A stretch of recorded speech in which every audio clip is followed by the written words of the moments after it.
Hi, boys and girls.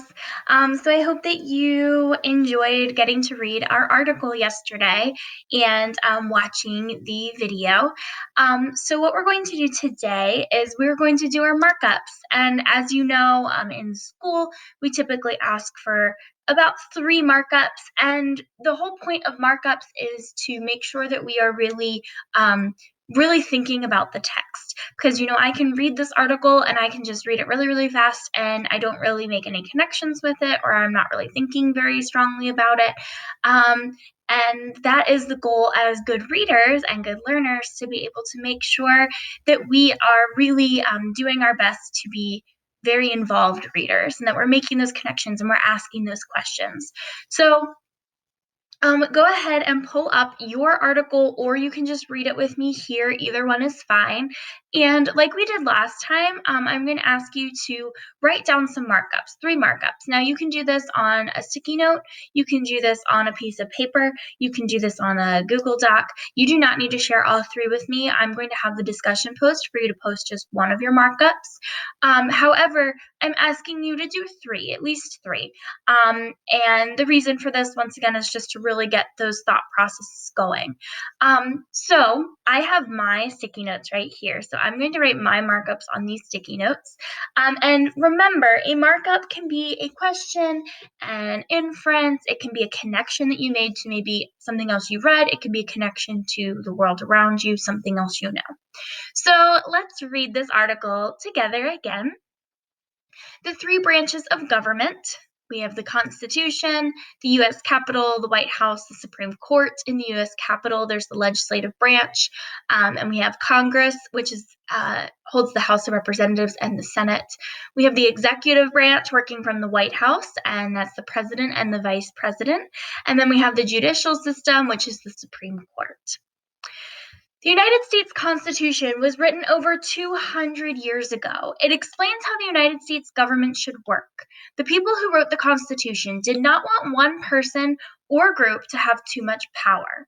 That was why they divided the government into 3 parts known as branches. So I'm going to stop right there. And let's think about why they didn't want one person or group to have too much power.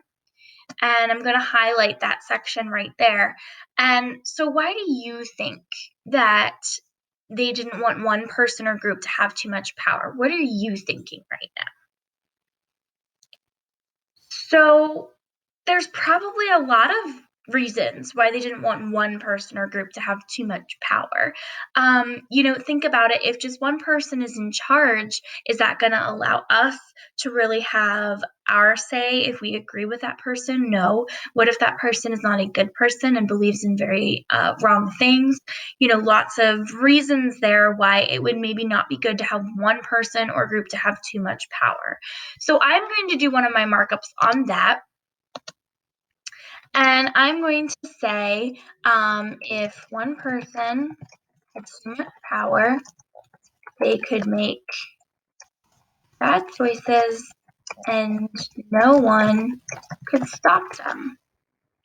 So that's kind of a connection that I'm making. I'm going to just put it right here next to where I am doing the markup for. So that's just kind of a connection I'm making, and that's something I'm thinking. I'm thinking, well, this is the reason why they didn't want one person or group to have too much power. If one person had too much power, they could make bad choices and no one could stop them.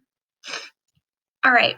So moving on, the branches are the legislative, the executive, and the judicial. Each branch has its own responsibilities. The branches work together, but they also check each other to make sure no branch has too much power.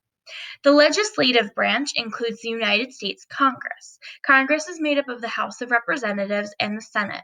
Voters in each state elect their representation in the House and their senators. Those men and women go to Washington, D.C. to make laws. Now, I'm going to make another note here, and I'm asking a question, and I'm wondering, it says, I'm going to highlight it here, voters in each state elect their representation in the House and their senators.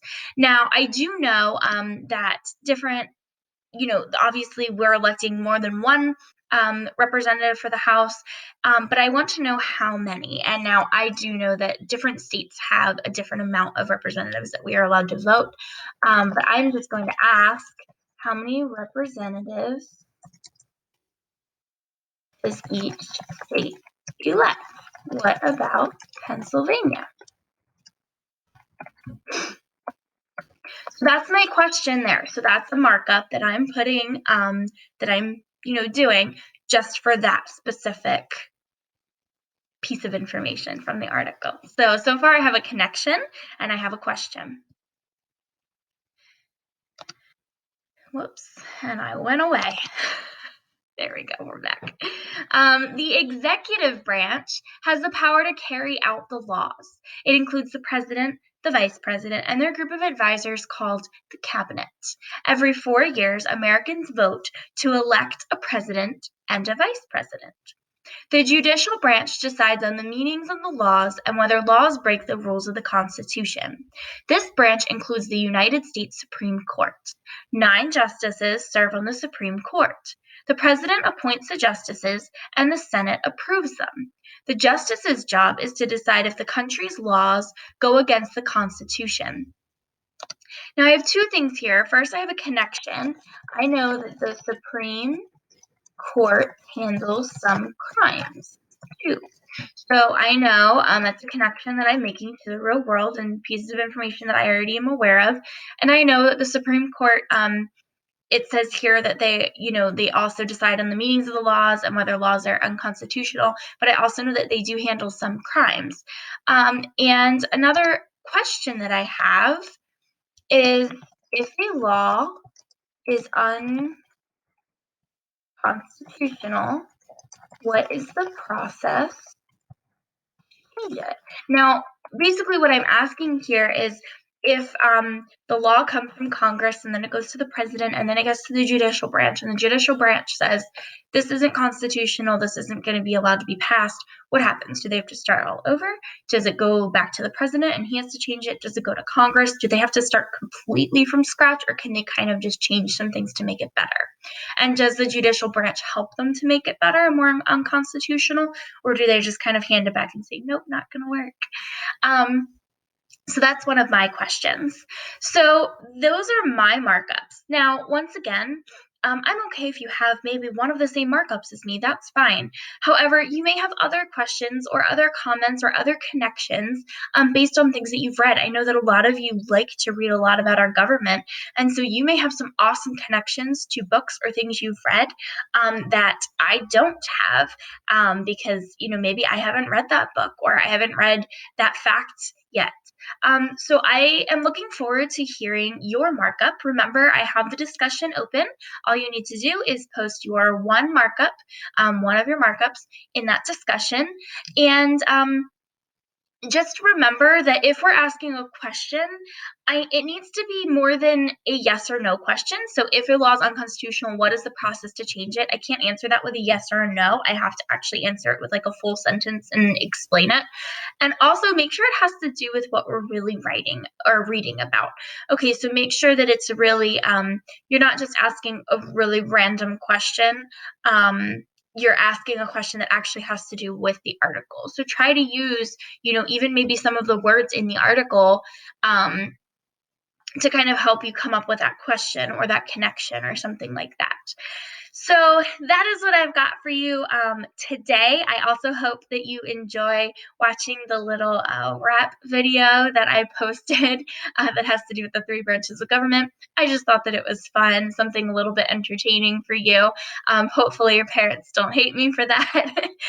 It's a little bit catchy, I've got to say. My class knows that I love to post songs for all kinds of topics that we do, and they get stuck in their head for like days and weeks. So I apologize in advance. I hope that you enjoyed this lesson, and I can't wait to see your markups. I know that you're going to do a fantastic job. I'm so proud of you. Keep rocking it. Bye, 3rd grade.